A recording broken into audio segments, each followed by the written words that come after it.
It's your life. When you first hear that, you might think, well, no kidding. Tell me something I don't know. But, let's try it again. And just kind of get a feeling for what resonates within you when I say it. See how you feel, you think, what's resonating in your heart, your mind. It's your life.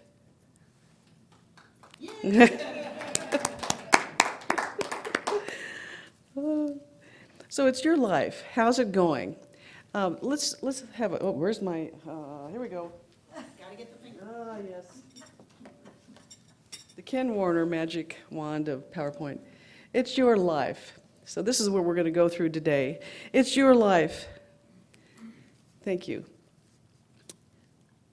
It's your life, and how's it going? So you're in touch with how you reacted to it. You may have felt that you wished that something was a little different, or you might be just so happy you can hardly stand it, or you just might have all these things in between or even beyond. So whether you're happily moving through your days, doing what you love, or doing things that support what you love, or still working out what it is you love, or you're just stuck, your sacred self is talking to you. Can you hear? Are you listening? So the next thing we're going to talk about is the divine assignment. Now this is a controversy, but as a minister, I like to think of it as a divine assignment. So why bring this up in the church setting? It's your life. What is this about?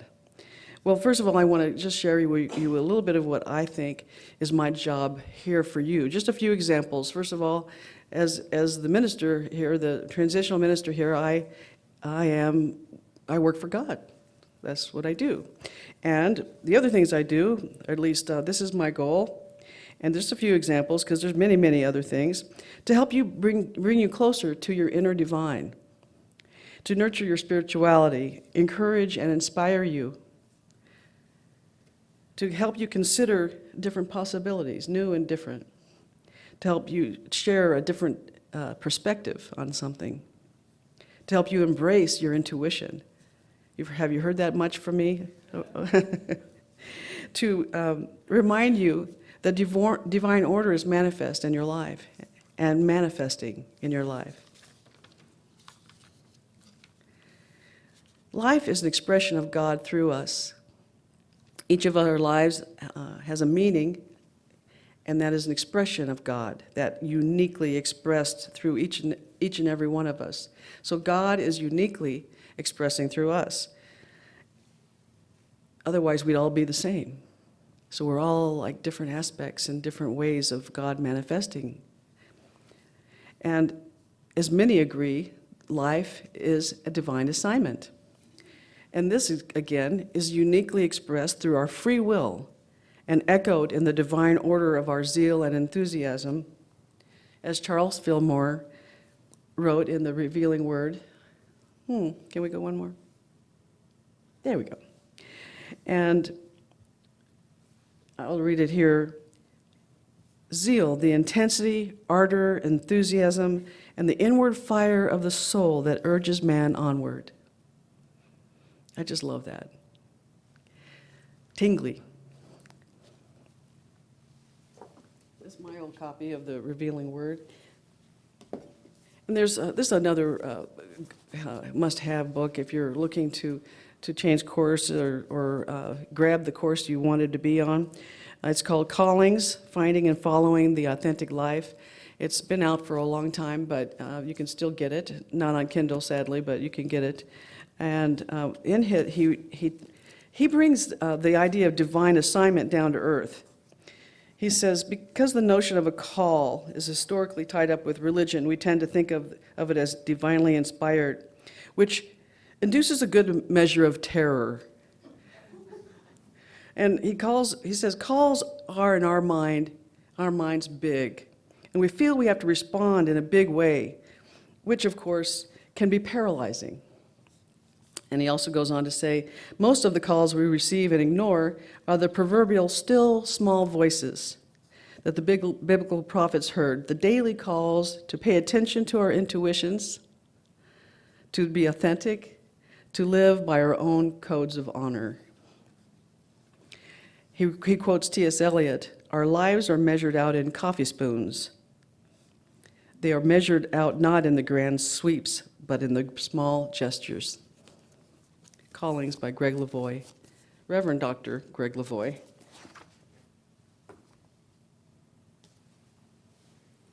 In the Unity booklet, if you can go back a slide, please. If you received the email, if you haven't received the email, please sign up over there, and so we can have your email address, and you can get our weekly email that we send out telling you what the topic is of the talk and different things that are going on. I made sure that there was a link for this Unity booklet, so you can just go right on that Unity website and you can download it yourself.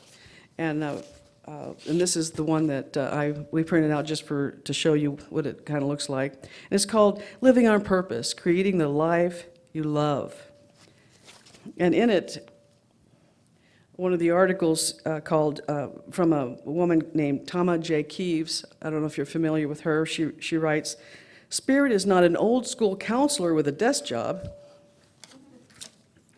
This is infinite presence. This infinite presence beckons you to step into an experience that is beyond career assessments, industry standards, and blunt approaches. And further that, this book here by Cheryl Richardson, it also has been out a while, but I really liked what she had to say in this topic, and I just want to share this. It's called Stand Up for Your Life. That's the name of the book. Cheryl Richardson, Stand Up for Your Life. She says, though it seems at first glance to be selfish to focus on your own life, when you realize that we are all connected by a great power at work in the world, you begin to understand how fulfilling your individual assignment directly benefits others. She also says the first step toward fulfilling your divine assignment is to take a leadership role in your life. Accepting this role means relinquishing the follower position that so many of us have found comfortable and safe. You must become the leader of your own life. Isn't that a novel idea? Now, for some of us, we know that necessarily it isn't, that we may have not done that in different ways in different times. And in last month's Science of Mind magazine, Reverend Dr. Margaret Stortz wrote, if we are spirit-fired beings, don't you love that? Spirit-fired beings, motivated and empowered by the presence of God, we have it within us to live a much larger lives than we do. Are we doing this? If not, why aren't we? Perhaps, she writes, it is because we do not know the largeness of our possibilities, or we do not trust ourselves to be so bold. She suggests if we were to open our spiritual eyes a little more and cast our vision a little farther, we would discover destinies in us that we may not have considered. I say, allow the inspiration. Let it grow. Let your calling, your purpose, your divine assignment, let it grow. Nurture and allow its manifestation. Also, allow for passion or purpose to change, because that happens. Over time, what we thought we wanted when we were 9 is not necessarily what we wanted when we were 18, and so on. And certainly not when we're 60, 70, and so on.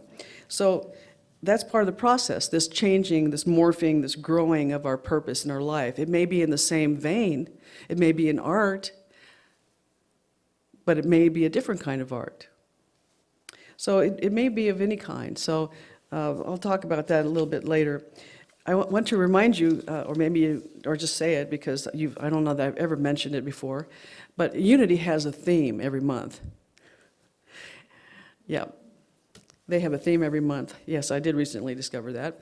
And, and this month, February, is possibility.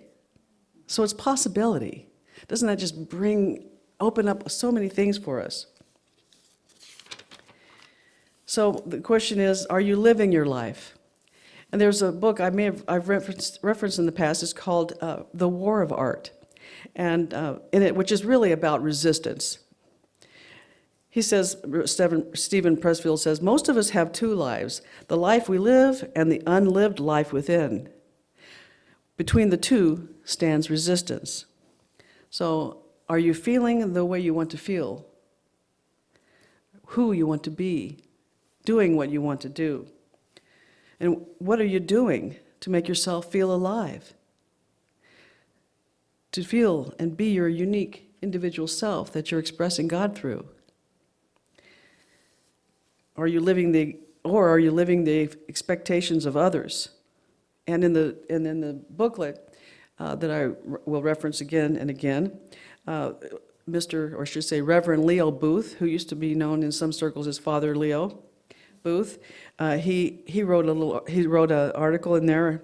It's called "Living Someone Else." It's called "The Keys to Success," but this little part of the article is called "Living Someone Else's Story." Are you living someone else's story? And in that, it talks about a woman who, as a child, she was anything, anything but nurtured, anything but buoyed. She, in fact, was just the opposite. And she was an adult before she realized that she could actually live her own life. And I'm not going to say more, so you can read it yourself. But do you ever feel like, hey, maybe you feel like you're running amok, not living with intention? Things are getting out of your grasp and out of control. Feeling like a leaf in the wind, powerless to the whims of the world. That never happens. Now,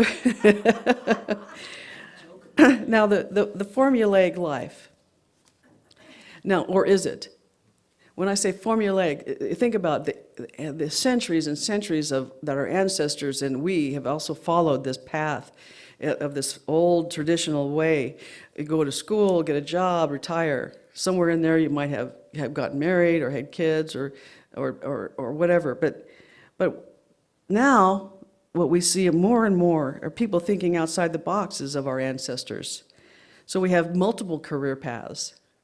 So there's a woman in here who used to be into dirt, and dirt is in the earth. And that kind of dirt. She had a career in this, and consequently, she also had a career and a successful career in art. And so, these are multiple paths. They're not necessarily one or the other. So I'm suggesting that you allow yourself to think out the box of what of what our teachers might have said, what our mothers and fathers said, what our best friends have said. These are the things we should do. But think out the box and say, well, I may have been a doctor, but I want to be a baker. That's happening a lot these days. You hear it all the time. Someone works on Wall Street now. She's doing bees and selling honey and doing things like that. You hear it all the time now. So let's allow for this idea. For an example, when I was a kid, I wanted to be an actress and a fighter pilot until I figured out that at the time they didn't let women do that. I also wanted to be a journalist. And as a teenager, I did things I probably wouldn't want to do necessarily for a living today, which, I was a dishwasher. Started out as a dishwasher, a waitress, a cook, and a nurse's aide with the training. Then as an adult, I was an Intel analyst. Well, I didn't stay that forever. See what I'm saying? So now, of course, I've been a system administrator, a minister, a computer security manager, a writer, and here we are today. And another thing that's outside the box that's happening more and more, and if you don't believe me, ask Jennifer over there in the sound booth, side hustles. Anybody heard of side hustles? Give me a hand. Side hustles. Yeah, there we go. Side hustles are things that are money-paying interests and jobs that you get money for, because you don't want to be stuck necessarily in the corporate world. And you have interest here and you have interest there, and so hey, why not do this, that, and the other, and juggle it and manage it so that you can get paid for all these things and still live your loving life. And that's what a lot of people are doing. Google it, you'll see what I'm talking about. Another thing that, it's a regular thing these days. Another thing is that, in my estimation, many of you can verify this for me, retirement looks different. Am I right? So retirement, what is that even a real word? Because anybody I know who says they're retired are the busiest people on this planet. Another thing that kind of gets lumped in with retirement sometimes is volunteerism. Well, that does happen, and we are very pleased here at Unity that it does. But it's also changing a face a little bit, volunteerism. First of all, I have our friend June that we talked about a few weeks ago. She volunteers on many fronts, all different kinds of things that don't seem related at all, but she has expertise in them. And there's a company I came across called Reserve.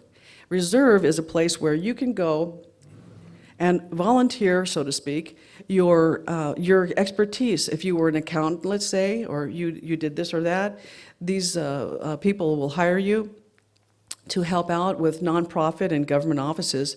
The difference with these folks is that they actually provide what they call a modest stipend. So you're not going to win the lottery there, but you are definitely going to get some money for it. So you go on their website, which is reserveinc.com, and you put your name in the hat. You say, I would like to volunteer in the Southwest region for this, that, and the other thing. And sorry, folks, but they only want 50 or older folks on this one. But there are a lot of opportunities elsewhere, as we all know, for any age. So last month I mentioned about second, third, and fourth careers. So that's the multiple path that we are doing these days. These are not considered retirement paths, but life's path. Many paths. We have changing interests. When we are open to new opportunities. And I'd like to pull out the magic wand, Ken Warner's wand here. That is the one, yes. You remember me talking about Jay Shetty last year. He was featured in the Unity magazine. Here he's doing a workshop for Huffington Post on the YouTube channel called HuffPost, How to Find and Pursue Your Passion. And what we have here is ikigai, Japanese word for reason for being. And in Okinawa, a reason to get up in the morning. Ikigai. And in the 4 quadrants you see love, things you're good at, what the world needs, and what you might get paid for. And there are intersecting circles you see there. Let's go to the next slide, please. This is it, the same thing, only different, and he calls it the quadrants of success. So what you love and are good at, what you don't love but are good at, what you love but are not good at, and what you don't love and are not good at. So here you can see I might be good at it, but I don't really love paying the bills every month. I may be good at it. My dad used to say, don't worry, Tanya, if all else fails, you can always sling hash. And by hash, he meant the corned beef kind on a griddle. Well, thanks, Dad. But he was trying to relieve the stress of something that was going on at the time, and I do thank him for that. So these are just things, I'm bringing them up to get you to look at them. Just to look at, these are ways if you don't know what you're looking for, you don't know for sure, you've got so many interests and you kind of feel like you want to bring them in. These are the kinds of questions you ask yourself. What are you good at? And what do you love? And how do they match? Will they pay the bills? You know, is it just going to be a job or is it going to be a vocation? In the booklet that I keep referencing from Unity, Eric Butterworth is quoted here from his book, Celebrate Yourself. It's called Get into a Higher Level of Consciousness, he says. Stop thinking of work as something to demonstrate out there. Get the feeling that is part of your nature, that work comes through you and not to you. Whole different way of looking at that. Next, we're going to talk about denying the negative. And I'm going to go back to Stephen Pressfield's book, War of Art, which again is really about resistance. In fact, he says that. Pressfield labels the enemy of creativity resistance, his all-encompassing term for what Freud called the death wish, that destructive force within human nature that rises whenever we consider a tough, long-term course of action that might do for us or others something that's actually good. So we're resisting these things that are actually good for us and others. So what is that about? The guy who wrote the foreword to his book, Robert McKee, he said, "You will recognize each and every one, for this force lives within us all: self-sabotage, self-deception, and self-corruption." He goes on to say, we writers know it as a block, a paralysis, symptoms that can bring on appalling behavior. I have no idea what he means by that. So I would like to call us to deny negativity of its power. Like the unity prayer process, and everyone familiar with that, where we deny the power of the condition. This condition does not have power over us, because we're instead affirming the power of God, and we're not giving the condition the power, the focus, the energy. We're giving God the power, the focus, and the energy. And so that is what I suggest and recommend, that we deny negativity its power. In the booklet, another writer, this booklet is loaded with all these different writers and articles, a very good one. Her name is Mary Rowland, and she writes in The Secret to Finding Joy. Do you dramatize the negative aspects of your experiences? None of us do that, do we? I told you that 5 million times ago. Never, never, never. And then Reverend J.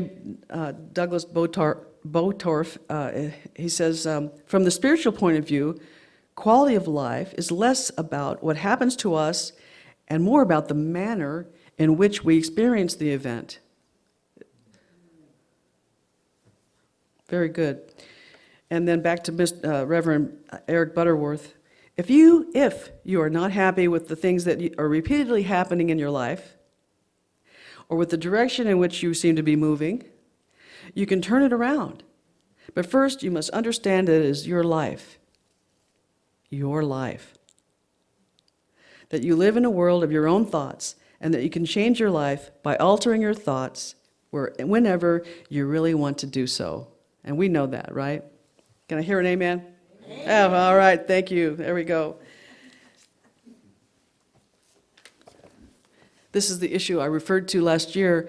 It was Jay Shetty on the Unity magazine cover. He has a really nice interview here. And in it, he says, and I just want to remind us, and all of us, including me, complaining, comparing, and criticizing is like junk food for the mind. It's wasted energy. And now, some of you might recognize this little booklet. Anybody? Emmett Fox wrote a lot of books and a lot of booklets, and this is booklet number 2, the 7-Day Mental Diet. And in here, I just want to read a little bit of what he has to say. First of all, he calls it a prescription. This is your prescription. For 7 days, you must not allow yourself to dwell for a single moment on any kind of negative thought. 7 days. You must watch yourself for a whole week as a cat watches a mouse, and you must not, under any pretense, allow your mind to dwell on any thought that is not positive, constructive, optimistic, or kind. Tall order. In fact, later he says, do not start it lightly. And as he says also, he goes on to say, if you do start it, which we all want to strive, this is what we strive for, am I not right? Okay. If you do start it and you find yourself wandering into the dreaded doubts and different negative things, then you have to start over. But he says, don't start over right that second. Give yourself some time to think and feel what's going on with you, why you did that. Stay. Back to Cheryl Richardson's book, Stand Up for Your Life. Stand up for your life. I love that. She takes us through 8 chapters. I'm just going to tell them to you. I'm not going to read the whole book. Who do you think you are is number 1. So that's a big one, huh? Who do you think you are? Define your values. Stop hiding your power. Stand up for yourself. Build your courage muscles. Pass up good for great. Do you pass up good for great? Okay. Center your life around your values. And number 8, create a larger vision for your life. And in chapter 3, she asks, how do you hide your power? So do you do it through procrastination, overwhelm, downplay, focus on worst-case scenarios, beat around the bush when asking for help, playing it safe, charge less than I'm worth, worry, inability to accept compliments? I have a friend that recently I was talking to, and he was telling me that he worked many years to be able to take compliments, and he explained to me that he does it because he wants to keep the energy flowing. Keep the energy flowing. We talk about that a lot, the giving and the receiving. So receiving not just things and paychecks, but compliments, so that we are not. He is no stagnant, algae-ridden pond. He is a flowing river, beautiful, flowing, free-flowing river. Now I'm going to move into self-care. Does that surprise anybody? Okay, good. So as part of making your life your priority, that section that you may have seen on the screen there, and in every aspect of our being, and when you talk to anyone about how you're following your purpose or listening to your calling or whatever the case is, they always say this: you must invest in yourself. And for example, you might need to invest in training or education because you have this desire, but you say to yourself, oh, I don't know how to do that. I can't do that. Well, you can't do it now, but you could after you learn about it. You know, you can learn about everything on YouTube, isn't that right? Seriously though, training, education, investment in time, and sometimes money, and personal growth. Personal growth is something you hear over and over again along these lines. And the reason why, for example, courage, vision, self-worth, confidence, clarity, the questions that Cheryl Richardson asks in her as chapters in her book. And we need to strengthen and grow your gifts. We need to do that. That's what that's about. So personal growth, why? Because our same old habits may not bring the success that we're wanting for this new venture or this venture that we're working on and have been. So what happens? Well, when you would do what you did, you get what you got. So if you're trying to do something new things must be learned and new ways of thinking. So that is part of the personal growth and part of investing in yourself. This Tama Keeves that I mentioned earlier, she says this in the booklet: a most loving universe can only express itself through you when you treat yourself, the vessel, with exquisite care. Everything you give this world will come from everything you give yourself. Pretty cool, huh? So I'm asking you to be compassionate to your sacred self. Yes, that's you, everybody. Now, in this month's Unity magazine, which has a really excellent article or interview with Lisa, want to get her name right, Lisa Nichols.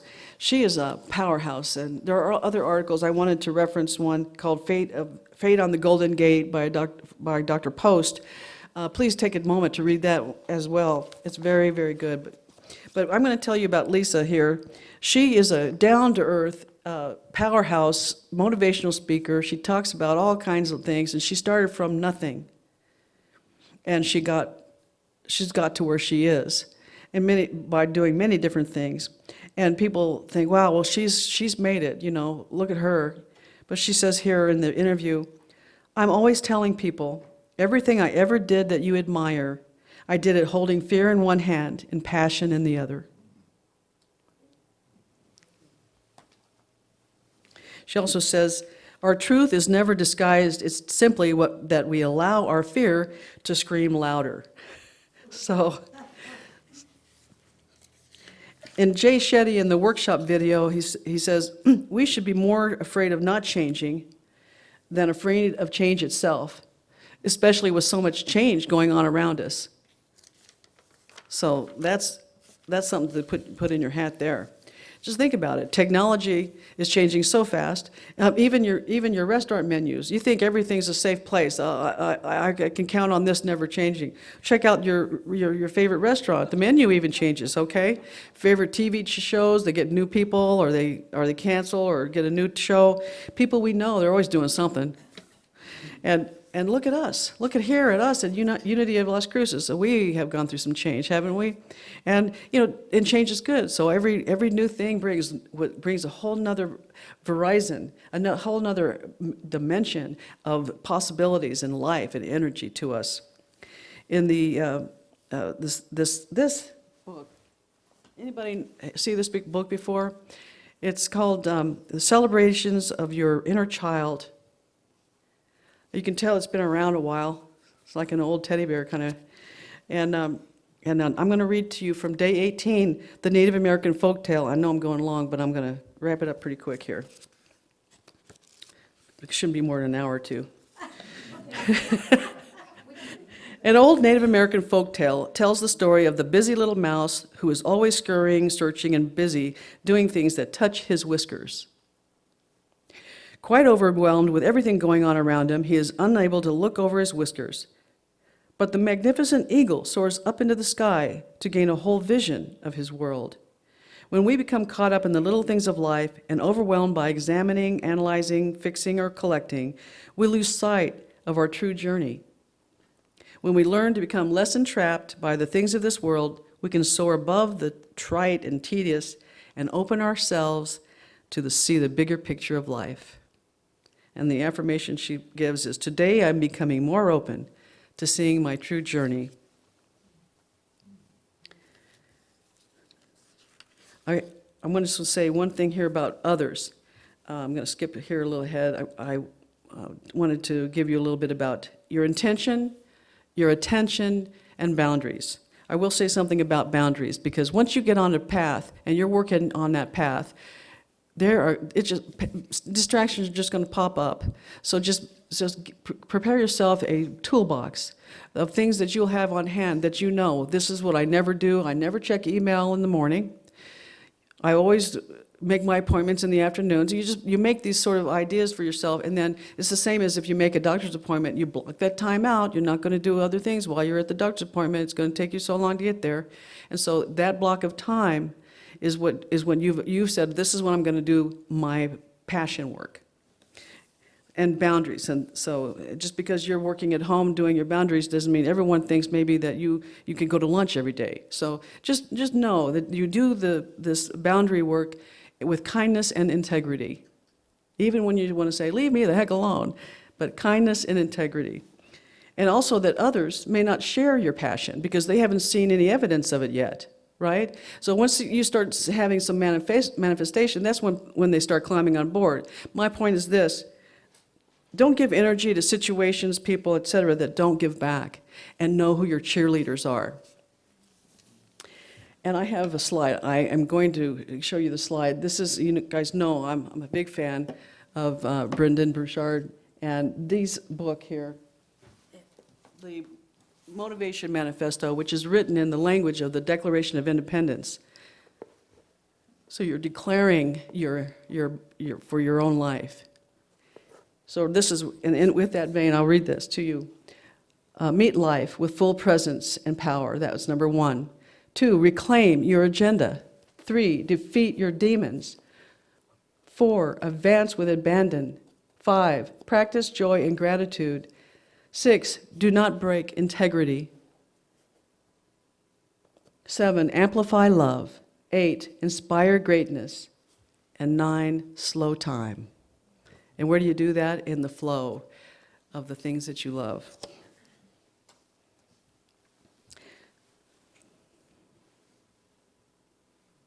Thank you. And the divine universal conspiracy, the eternal divine living, pulsing energy of God conspires on our behalf. You're not doing this by yourself, you're doing it for. You're acting as the channel, the conduit. You're allowing your personal love and purpose and passion to live and go. Once you make a decision, the universe conspires to make it happen. and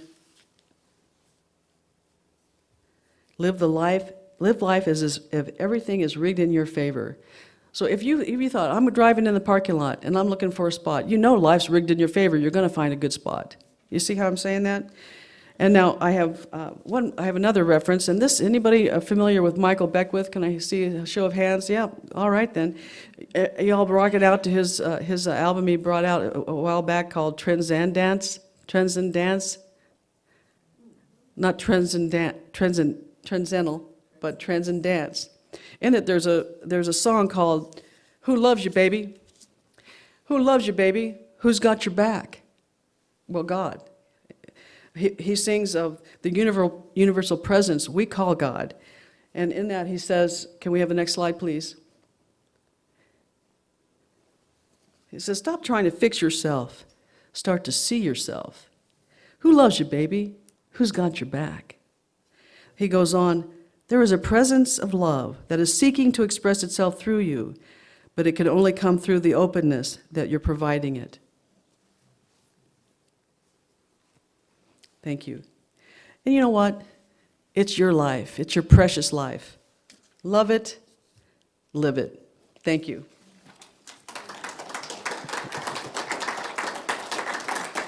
Thank you.